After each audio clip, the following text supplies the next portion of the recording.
කියන දේවල් අහන්නේ නැත්තේයි. බිරිඳ කියන ඒවා මහත්තයා අහන්නේ. මහත්තයා කියන ඒවා බිරිඳ අහන්නේ.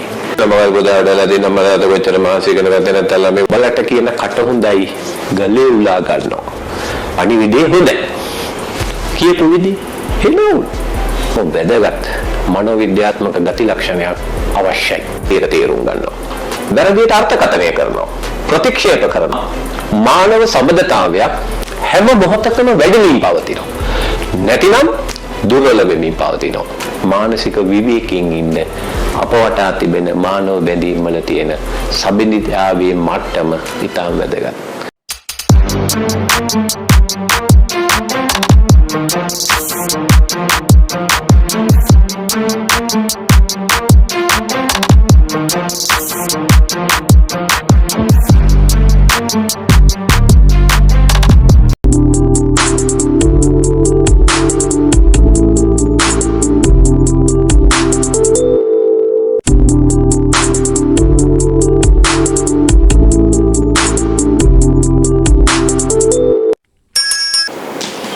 සුබ දවසක්. ඉතින් කොහොමද? තවත් වීඩියෝ එකක් අරගෙන අපේ ප්‍රේක්ෂකයන් හමුවට එන්න කියලා හිතුවා. අමුතු මාතෘකාවක්. කියන දේවල් අහන්නේ නැත්තේයි. බිරිඳ කියන ඒවා මහත්තයා අහන්නේ. මහත්තයා කියන ඒවා බිරිඳ අහන්නේ. අම්මා කියන ඒවා දූල පුතාලා අහන්නේ. දූල පුතාලා කියන ඒවා අම්මා අහන්නේ. නැන්දම්මා කියන ඒවා ලේලි අහන්නේ. ලේලි කියන ඒවා නැන්දම්මා අහන්නේ. ඉහළ නිලධාරීන් කියන ඒවා පහළ නිලධාරීන් අහන්නේ. නීතිය පොලිසිය රාළහාමි කෙනෙක් කියන එක සාමාන්‍ය මිනිස්සු අහන්නේ. ඔබ දැකලා ඇති මේ සමාජ ගැටලු. ඒසා මිනිස්සු වේදනාවට පීඩාවට පත් වෙනවා. ළඟදී මට ආව කපල් එකක්.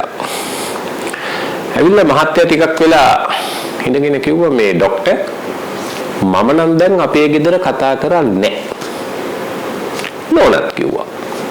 මාත් දැන් ડોක්ටර් ගානට කතා කරන්නේ ගානට කිව්වා.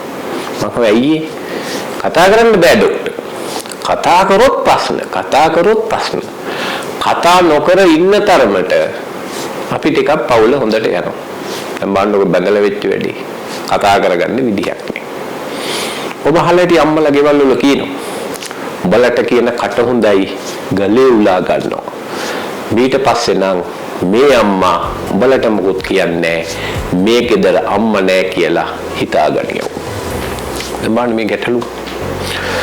ඔබ කියන දේ අනිත් අය අහන්නේ, අනිත් අය පිළිගන්නේ, ඔබට සවන් දෙන්නේ. මේක මහ විශාල මානසික පීඩාවක් ආතතිය වැඩි වෙන පෞල් ජීවිතේ පාවෙන දැන් ඉස්කෝලේ ගිහිල්ලා ගුරුවරු කියන දේ ළමයි අහන්නේ ළමයි කියන දේ ගුරුවරු අහන්නේ විදුහල්පතිතුමා කියන දේ ගුරුවරු අහන්නේ මේ වගේ මහ විශාල ප්‍රශ්නයක් ගෝලීය වශයෙන් තියෙනවා. දැන් අපි යන්කෝ මේකේ මූලික දත්තයකට දැන් මේ බලන්න මූලික දත්තයකට ගියහම මොකද්ද පේන්නේ? ඔබ දන්නවද? හරි අපූර්ව දෙයක් විද්‍යාඥයෝ හොයාගෙන තියෙනවා. මොකද්ද මේ අපූර්ව දේ? ස්ටඩීස් tell පරීක්ෂණ වාර්තා ගොඩාක් පෙන්නලා තියෙනවා අපේ sannivedana උත්සාහයන්. කියන්නේ ඔබ තව කෙනෙක් වෙනස් කරන්න, තව කෙනෙකුට දේවල් කියලා දෙන්න ඔබ උත්සාහ කරලා ඇති. මේකෙන් 70%ක් ෆේල්. ෆේල් විතරක් නෙමෙයි බලන්නකො වෙලා තියෙන වැඩි. ඔබ කාට හරි පණිවිඩයක් කිව්වහම අනිත් පුද්ගලයා ඒ පණිවිඩය වැරදියට තේරුම් ගන්නවා. වැරදියට අර්ථකථනය කරනවා. ප්‍රතික්ෂේප කරනවා. විකෘති කොට අවබෝධ කරගන්නවා. ඇහෙන්නේ වගේ ඉන්නවා. ඔබ මේක දගලා ඇති. ඔබ දරුවෙකුට කියනවා මේ පුතා ටීවී වහලා පාඩම් කරන්න කියලා. දරුවා කියනවා අපේ ගෙදර අය මට කැමති නෑ. නංගිට කැමති මට කැමති නෑ. අන්න වැරදියට අර්ථකථනය කරා. වැරදියට තේරුම් ගත්තා. අපිට මේ ළමයාම කියනවා. මටත් ඇවිල්ලා අවසන් ළමයෙක් කියනවා ડોක්ටර් මම නම් මේ ගෙදර එකෙක් වෙන්න බෑ. මාව අරන් හදාගන්න ඇති. ඇයි? හැම වෙලේම මට බයිනවා ડોක්ටර්. වැරදියට අර්ථකථනය කරගන්නවා. ප්‍රතික්ෂේප කරනවා. ඔබ කියන දේ කරන්නේ. සමහර අය කියන්නේ මාව හදයි. අපේ අම්මටත් බැරි වුණා මාව හදන්න. තමසේ කොහමදෝයි මාව හදන්නේ. ඔබ මේ වහලා තියෙන තරම් මේ සමාජයේ පණිවිඩය විකෘති කොට තේරුම් ගන්නවා. පණිවිඩේ විකෘති කොට තේරුම් ගන්නවා. මේක අපේ සමාජයේ තියෙන දැන් උදාහරණයක් හැටියට නෝනා කෙනෙක් මහත්තයාට කියනවා මේ ඔයාගේ අම්මට පොඩ්ඩක් අවවාද කරන්න මෙන්න මේ හැම එකටම ඇඟිලි ගහන්න එපා කියලා ඔයා හිමින් හිතරි දෙන්න නැති වෙන්න කියන්න කියලා අපි තුමු නෝනා කෙනෙක් මහත්තයෙකුට කිව්වා කියලා. මහත්තයා කියනවා ඔබට අපේ අම්මනේ පෙන්වන්න බැරි. අපේ අම්මා ඔබට පේන්න බෑ. මට හේතුව දන්නවා. කියලා ඔන්න වෙන විදිහකට කියන්නේ පණිවිඩය විකෘති කොට අවබෝධ කරගන්න. ඔබ දැක්කී හොන්තරම් මේ සමාජයේ මිනිස්සු ගානකට ගන්නෑ. අපි කියනවා කනකට ගන්නෑ. ඇහෙන්නේ නැහැ වගේ ඔහේ ඉන්න. මේ අපේ නෝමල් සමාජයේ තියෙන හැම තරාතිරකම මේ ප්‍රශ්නේ තියෙනවා. මොකද්ද ප්‍රශ්නේ? ඔබේ sannivedana උත්සාහයන්ගෙන් 70%ක්ම වැඩ කරන්නේ. මොකද වෙන්නේ? මෙන්න මේ සිනාරියෝ එක. මෙන්න මේ කාරණා සිද්ධ වෙන්න ගන්නවා. මේක ගෝලීය ප්‍රශ්නයක්. මේක මහා ආතතිය වැඩි කරන, අපේ පවුල අවුල් කරන, රස්සාව අවුල් කරන, ඵලදායිතාවය අවුල් කරන මහා විශාල ප්‍රශ්නයක් තමයි මෙන්න මේ කමියුනිකේෂන් ગેප් එක. ඇයි එහෙම වෙන්නේ? ඇයි අපේ කමියුනිකේෂන් මෙච්චර ෆේල් වෙන්නේ? අපි උත්තරයක් හොයමු. ඔබ දන්නවා ඔබ හැම වෙලේම ඔබේ තියෙන සෙල්ෆෝන් එකකින් බලන්න මේ එක සෙල්ෆෝන් එකකින් අනිත් සෙල්ෆෝන් එකට ඔබ පණිවිඩයක් යවන්න ඔබ මොකද කරන්නේ? ඔබ මේ දෙක සම්බන්ධ කරනවා. ඒක Wi-Fi වෙන්න පුළුවන්, Bluetooth වෙන්න පුළුවන්. එහෙම නැත්නම් අපි හිතමු 4G 3G වගේ ඉන්ටර්නෙට් සම්බන්ධතාවයක් වෙන්න පුළුවන්. data cable එකකින් වෙන්න පුළුවන්. එක මූල ධර්මයක් තියෙනවා. මොකද්ද? එක device එකක තියෙන දත්ත අනිත් device එකට යවන්න අනිවාර්යයෙන් මේ දෙක connect වෙන්න ඕන. ඔබ දන්නවා මේ නූතන තාක්ෂණය මේ connectivity එකේ quality එක සහ speed එක වැඩි කරන්න තමයි ලෝකේ ටෙක්නොලොජි ඇවිල්ලා තියෙන්නේ. ඔබට මතක ඇති අපි GSM 2G 4G දැන් අපි ඉන්නේ 5G. දැන් බලන්න Bluetooth වල ඒකේ quality එක connectivity එක වැඩි කරන්න කොච්චර තාක්ෂණයක මේවලම් ගේනවද? ඒ හින්දා මේ ලෝකේ කිසිම පණිවිඩයක් ඊළඟ කෙනාට යවන්න නම් වැදගත්ම දේ මොකද්ද? connectivity සම්බන්ධතාවය සම්බන්ධ කරන්න ඕනේ. එහෙනම් මානවයාට මක් වෙනවද? මානවයාට කතාව එකම තමයි. නිසා ඔබ ගාව තියෙන වටිනා පණිවිඩයක් ඔබේ බිරිඳට, ඔබේ ස්වාමි පුරුෂයාට, ඔබේ දරුවට, ඔබේ හිතවතෙකුට, ඔබේ නෑදෑයෙකුට නැත්නම් ඉහළ නිලධාරියෙක් ගාව තියෙන පණිවිඩයක් පහළ නිලධාරියෙකුට, සමහර විට සුළු සේවකයෙකුට, කම්කරුවෙකුට මේ පණිවිඩය යවන්න තාම වැදගත් මනෝවිද්‍යාත්මක ගති ලක්ෂණයක් අවශ්‍යයි. මොකක්ද මේ ගති ලක්ෂණය? ඒ ගති ලක්ෂණය තමයි සබෙන්දියාව කියලා අපි හඳුන්වනවා. ඔබට පේන ඇති මේ වචනේ සබෙන්දියාව. මේකට අපි ඊළඟට කියන වචනේ මොකද්ද? මේකට ඉංග්‍රීසියෙන් කියන වචනේ intimacy. සබෙන්දියාව කියන්නේ මානව යම් දෙදෙනෙක් අතර තියෙන සම්බන්ධතාවය නැත්නම් connectivity එකේ ප්‍රමාණය. මේ connectivity එකේ ප්‍රමාණය තමයි අපි හඳුන්වන්නේ සම්බන්ධතාව කියලා. ඒතර ඔබ හොඳ connectivity එකක් නැත්නම් හොඳ සම්බන්ධතාවයක් හදාගත්තොත් අර අපි කියන failure එක අසාර්ථක භාවයේ සිද්ධ වෙන්නේ නැහැලු පණිවිඩ හොමාරු කරනකොට. අපි තව ටිකක් මේක කතා කරමු. දැන් සබෙදියාව කියන්නේ මොකක්ද? සබෙදියාවට විවිධ අර්ථ දැක්වීම් තියෙනවා. මම මේක අර්ථ දැක්වීමක් ගත්තා. සබෙදියාව යනු පුද්ගලයෙක් තුල තිබෙන තම අදහස්, චිත්ත වේග, දුක් කරදර, අධ්‍යක්ීම්, තමාගේ පරිකල්පන වැනි ඕනෑම මනෝවිද්‍යාත්මක අවශ්‍යතාවයක්. මේ බලන්න. වැදගත් ලක්ෂණයක් තියෙනවා. මොකක්ද? විනිශ්චය කිරීමේ හෝ අවමානයකට ලක්වීමේ බයක් නැතුව බෙදා හදා ගැනීමට තියෙන ප්ලැට්ෆෝම් එක නැත්නම් වේදිකාව. මේ මානව බැඳීමක පණිවිඩයක් යනකොට ඒ පණිවිඩය අනිත් පුද්ගලයාට ග්‍රහණය වෙන්න නම් අනිවාර්යෙන් ඔබ මේ සබැඳියාව කියන platform එක නිර්මාණය කරන්න ඕන. ඔබ සබැඳියාව නිර්මාණය කරන්නේ නැතුව පණිවිඩය ඩිලිවර් කරොත් අර මං කිව්ව ෆිනෝමිනා එක මොකද්ද? වැරදියට තේරුම් ගැනීම, වැරදියට අර්ථකථනය කිරීම සිදු වෙන්න පටන් ගන්නවා. නිසා ඔබ කලබල වෙන්න එපා, ඔබ හදිස්සි වෙන්න එපා කිසිම වෙලාවක පණිවිඩයක් ඩිලිවර් කරන්න. ඔබ මහන්සි වෙන්න ඕනේ. ඔබේ කැපවීම තියෙන්න ඕනේ. සබැඳියාව ගොඩනගන්න. සබැඳියාව ගොඩනගන්න. පණිවිඩයේ ගිනින platform එක ගොඩනගා ගන්න. ඒක බිඳදා ගන්න නැතුව, ඒක ආරක්ෂා කරගෙන ඒක වැඩි දියුණු කරන්න. අපි හිතමු බිරිඳයි ස්වාමියා අතර තියෙන සබැඳියාව, දරුවෝයි අම්මයි අතර තියෙන සබැඳියාව, ලේලි නැන්දම්මයි අතර තියෙන සබැඳියාව, ඉහළ නිලධාරීන් සහ පහළ නිලධාරීන් අතර තියෙන සබැඳියාව. මෙන්න මේ සබැඳියාව හරිම වැදගත්. ඊළඟ පුද්ගලයාට අර පණිවිඩය ගිහිල්ලා ඒ පණිවිඩය සාර්ථකව ඒ පුද්ගලයා තුලින් ක්‍රියාත්මක කරන්න. සබැඳියාවක් නැතුව ඔබ පණිවිඩයක් ඩිලිවර් කරපු ගමන් අර අපි කිව්ව කතන්දරේ සිදු වෙන මොකද්ද? පණිවිඩය ඩිලිවර් වෙන්නේ නැහැ. පණිවිඩය අසාර්ථකයි. 70%ක් අසාර්ථකයි. ඒ හින්දා අපි මේ සබැඳියාව ගොඩනගන්න ඕන. පණිවිඩයක් ඩිලිවර් කරන්න කලින්. හරි. දැන් මේක තියෙන කතාවක්. කවුද මේ කතාවට මූලික වශයෙන් සම්බන්ධ වෙන විද්‍යාඥයා? එයා තමයි මහාචාර්ය රොබර්ට් ආර් කාකොෆ් කියන සමාජ විද්‍යාඥයා. ਉਹ හරි ලස්සන අදහසක් මේ මානව සමාජයට ඉදිරිපත් කළා. ਉਹ කියනවා මානව සම්බන්ධතාවයක් හැම මොහොතකම වැඩිමින් පවතිනවා. නැතිනම් දුර්වල වෙමින් පවතිනවා. යම් මානව සම්බන්ධයක් වැඩෙනවා නම් ඒ තුල ඇත්තේ සබැඳියාවයි කියන. ඔබ හොඳට බලන්න. ඔබේ බිරිඳ එක්ක තියෙන සම්බන්ධය දවසින් දවස දුර්වල වෙන්න පුළුවන්. ඔබේ හොඳම යාළුවා එක්ක තියෙන සම්බන්ධය දවසින් දවස වැඩිනවා වෙන්න පුළුවන්. ඔබේ දරුවොත් එක්ක තියෙන සම්බන්ධය වැඩිනවා වෙන්න පුළුවන්, දුර්වල වෙනවා වෙන්න පුළුවන්. දැන් බලන්නකෝ අවුරුදු 1මාරේ දෙකේ දරුවොත් එක්ක අපේ තියෙන බැඳීම. දරුවා දැක්කම අම්මා නටනවා, අම්මා දැක්කම දරුවා නටනවා. මෙන්න රියල් සම්බන්ධය. පහේ ශිෂ්‍යත් ඉවරලා බලන්න. ඕලෙන් වෙලා විභාග ඉවරලා බලන්න. ළමයාට අම්මව පේන්න බෑ. සමහර ගුරුවරුන් ශිෂ්‍යයන්ට පේන්න බෑ. සමහර විදුහල්පතිවරුන් ශිෂ්‍යයන්ට පේන්න බෑ.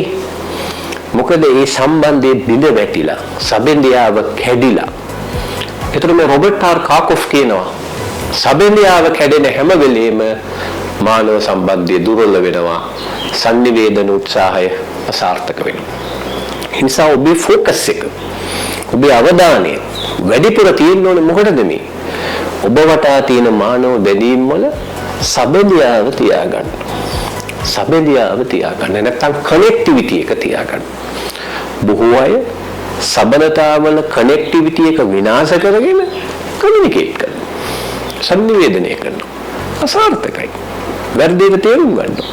එසා මේ මූල ධර්මය ඊටාම වැදගත් මනෝවිද්‍යාත්මක මූල ධර්මයක්. හරි. අපි යමු ඊළඟ කතාවට. මේ සබැඳියාව ගැන කතා කරනකොට විද්‍යාඥයෝ කාරණා තුනක් මේ ගැන හදාarලා තියෙනවා. මොකද්ද මේ කාරණා තුන? සබැඳියාවක් හොඳින් හැදෙන්න, සබැඳියාවක පැවැත්ම තහවුරු වෙන්න, සබැඳියාව හොඳ මට්ටමකින් තියෙන්න කාරණා තුනක් තියෙනවා. අපි බලමු මොනවාද මේ කාරණා තුන? පළවෙනි එක ඔබේ පණිවිඩය අන්තර්ගතය. දැන් ඔබ කියනවා පුතා බලන්නකෝ එයාට හොඳට ඉගෙන ගන්න පුළුවන්. ඔයාගේ තාත්තත් ඉගෙන ගත්ත හින්දා හොඳ තැනක ඉන්නේ.